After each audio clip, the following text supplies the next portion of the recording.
Ja som dnes počul teda, že tu máte kopec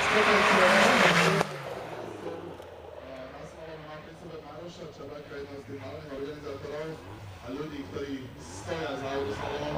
Maroš, prosím, koľko tých nových ľudí je tu dnes asi tých adicov? No, ja by som chcel povedať prvom rade, že ja z Autoslalom aj začím a aj sedím všetko, hej, ale dobre, otázka znela ináč.